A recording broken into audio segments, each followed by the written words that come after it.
Hi friends, it's Melanie with Melanie Smith Stamps, and today we are playing with the BetterPress registration press plates called Arched Messages. This is, like I said, a registration plate, and it comes with a registration guide. It'll come in your set with an acrylic or acetate sheet that looks like this, but it will be clear. Mine is a prototype, so it came with this piece of paper.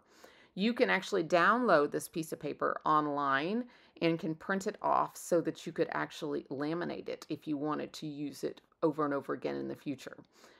This is my first design idea. I am actually not using the registration today. I decided to think outside the box like I normally try to do and give a couple extra ideas for this set. I originally looked at the set and I thought, I know what everybody's going to do. They're going to line these up in the arches and put the message in there, and that's going to be it. So I thought, well, let's try to come up with some other ideas. So I would actually like to do the arches, but in the glimmer.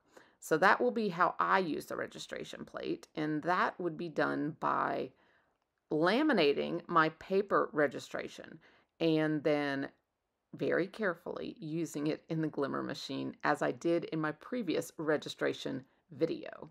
I didn't use this set, I used a previous set, but I did use that in a previous video, so you'll have to check that out.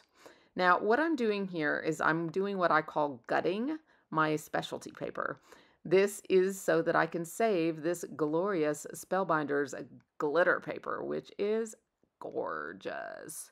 So I have used the Precision Rectangles Set A to do that with here, and now I'm just going to glue these layers together so that I can just layer these up, and then we will attach our arched panel to the front. Now that arched panel has been better pressed on BetterPress paper, of course, and done in gold opaque ink for the arch, and then BetterPress black ink for the all occasion alphabet letter A for always and forever, I believe it says, or always. I believe I'll have to check here when it's up, but I believe it's always and forever.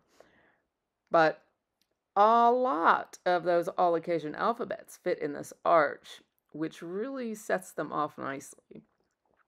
And I thought the black and the gold was just a really classy look, and I love the way it turned out. So I'm just going to layer these two up, and then we will put on the top layer, and we'll use some foam tape for that. Now, I've gotten a new type of foam tape from scrapbook.com, and it's really wide, and I thought it would be good for doing a full card base rather than a whole bunch of thin strips. So that's what I'm going to do here today. Now this is a big roll, so don't freak out, but it only takes a little less than 2 of the strips to actually fill the card base, which is nice. So I'm going to put the acrylic block here on this so that glue can dry, because that is drying, of course, glitter to glitter. So that takes a little bit of time to dry. So here is my very big roll of foam tape. And I am going to just put this on the back in one strip here. Then I will use my Spellbinders Teflon scissors, which are good for adhesive because it doesn't stick. And we will trim that, and then we'll use it again, and it is a little too wide for the back, so I will trim it down just a tad, and then that extra piece will fit right on the roll, so I won't waste it. And that makes for much easier covering that back with foam tape than it would otherwise. But you also could take fun foam and glue if you wanted to, and cover the whole back with a piece of cut foam if you wanted to as well. That would be a possibility if you didn't want to use a whole bunch of little thin pieces as well. So those are just different options that you can do. There's lots of ways you can do this. But I just wanted a solid piece, and I saw another maker use larger foam tape, and I thought I would give it a shot and see what I thought. Now, Spellbinders is also coming out with a thicker foam tape for shaker cards, and it's not this thick, but it's kind of like the size of that strip that I put there on the large foam roll. So you'll have to be looking for that if that's something you're interested in, if you like the shaker cards. So I'm going to just adhere this here, and then we'll put that foam block on there, and we'll sit that aside and finish it in just a little bit. So for this card here, I went a little more out of the box on this one.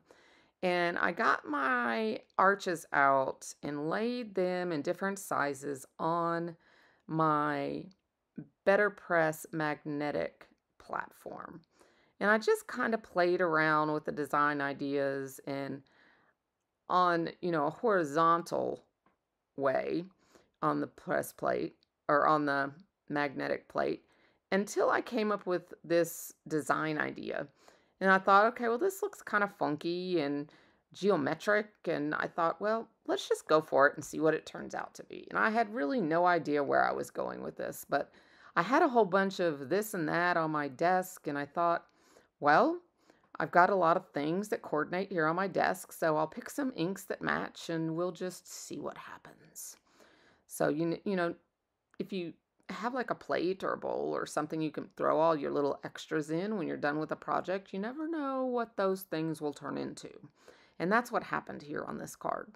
And I really like the way it turned out. So even though it's a geometric card to start with, it ends up being that plus a floral card, which is quite interesting, especially for me. So we will glue this one here on our layered card base. And I've coordinated all these colors from light blue to light purple and a light green arch. And then I had some leftover BetterPress leaves from a previous project. And I used that same ink there on that arch.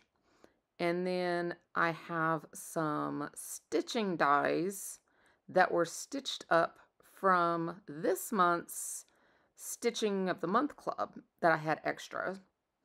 And I have an old sentiment that I had extra. Now, these stitching flowers are by far some of my favorite that I've stitched because there's so many ways to stitch that larger flower.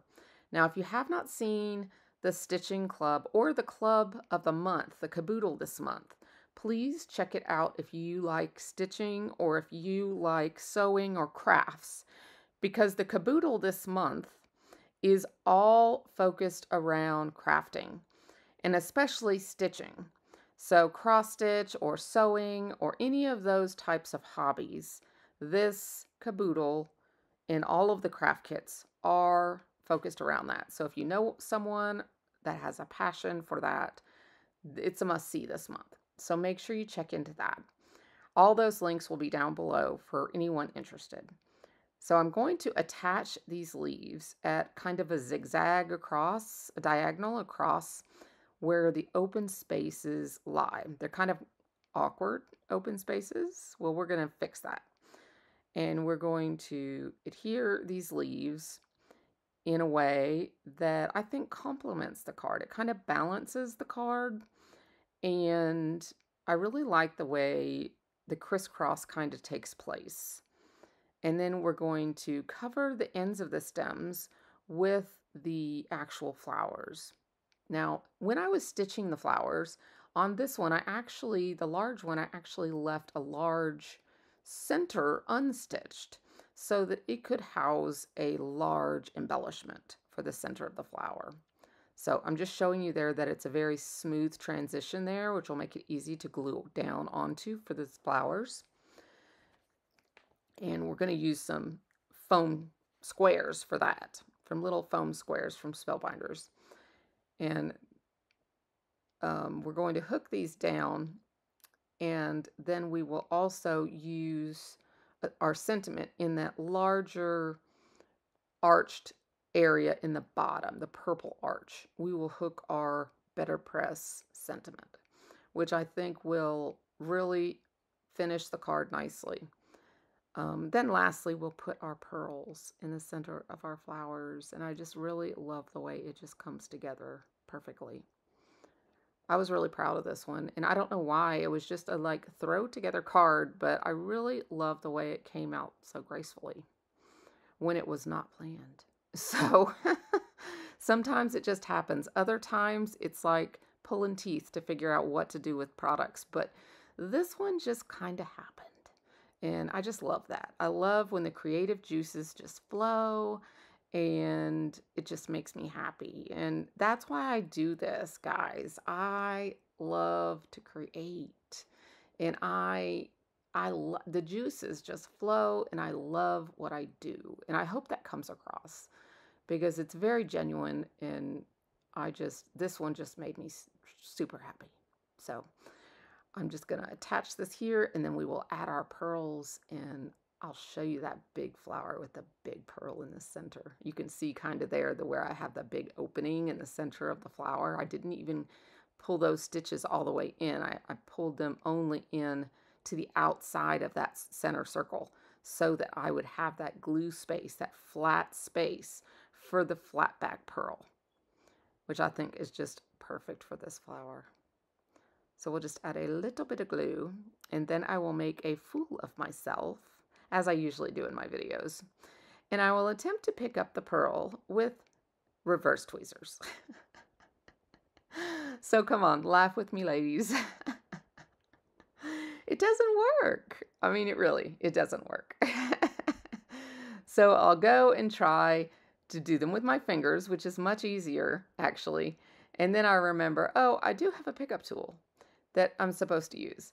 Or not supposed to, but it makes life a lot easier.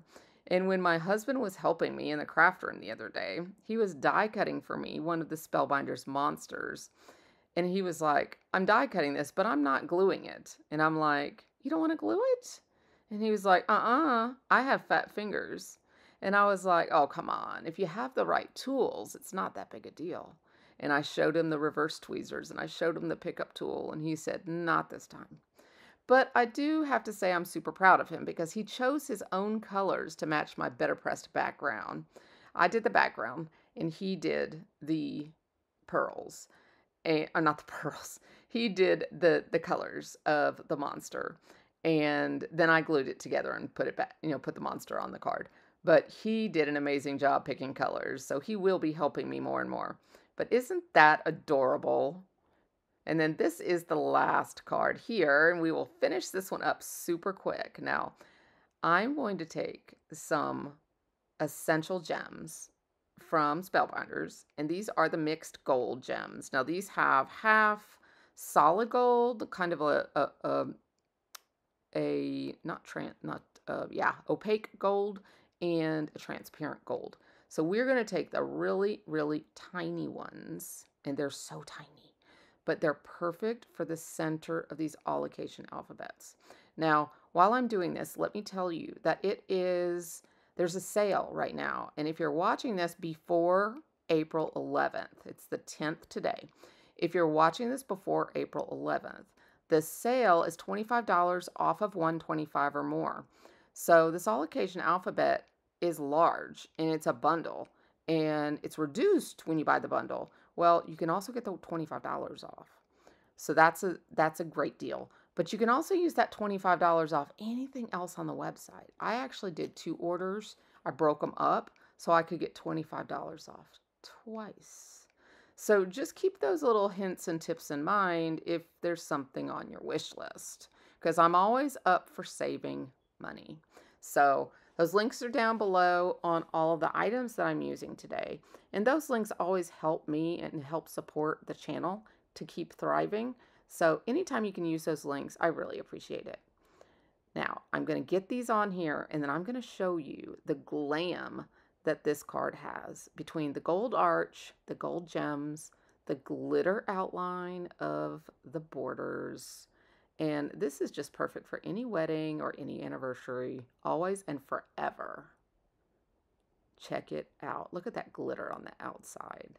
So these are my cards today, guys. Thanks for stopping by.